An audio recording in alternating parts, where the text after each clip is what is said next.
തൊഗ്ബയും സൊബറുമാണ് റംദാൻ എന്ന തലക്കെട്ടിൽ Jamaat-e Islami Malappuram area committee ഖുർആൻ സമ്മേളനം നടത്തി. ജമാഅത്തെ ഇസ്ലാമി അസിസ്റ്റന്റ് അമീർ വീട്ടി അബ്ദുള്ള കോയ തങ്ങൾ ഉദ്ഘാടനം ചെയ്തു.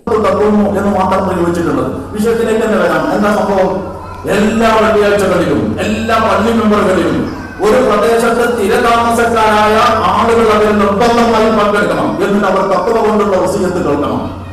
നോക്കൂ നിങ്ങൾ, അവർ ലോകാവസാനം വരെ പ്രവാചകത്വ പരമ്പര ഉണ്ടായിരുന്നിടത്തോളം കാലം പ്രവാചകന്മാരും സമൂഹത്തെ അടിക്കടി ഉണർത്തിക്കൊണ്ടിരുന്ന ഈ തത്വയുടെ വിഷയം പ്രവാചകത്വ പരമ്പര അവസാനിച്ചതിന് ശേഷവും നിലച്ചു പോകാതിരിക്കാൻ ഒരു വ്യവസ്ഥാത്മക സംവിധാനം ഉണ്ടാക്കി വെച്ചിരിക്കുകയാണ്.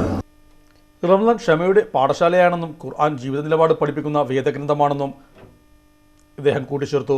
പ്രമുഖ വാഗ്മിയും പണ്ഡിതനും ഇഫ്തിഹാദുൽ ഉലമ എക്സിക്യൂട്ടീവ് മെമ്പർമാരെ വി പി ഷൗക്കത്ത് അലി മുഖ്യപ്രഭാഷണം നടത്തി. ജമാഅത്തെ ഇസ്ലാമി മലപ്പുറം ഏരിയ പ്രസിഡന്റ് മൂസ മുരിങ്ങക്കൽ അധ്യക്ഷനായിരുന്നു. സെക്രട്ടറി വി സലാഹുദ്ദീൻ സ്വാഗതം പറഞ്ഞു. മലപ്പുറം മസ്ജിദ് ഫത്ത് ഇമാം ഷെരീഫ് മൗലവി സമാപന പ്രസംഗം നടത്തി.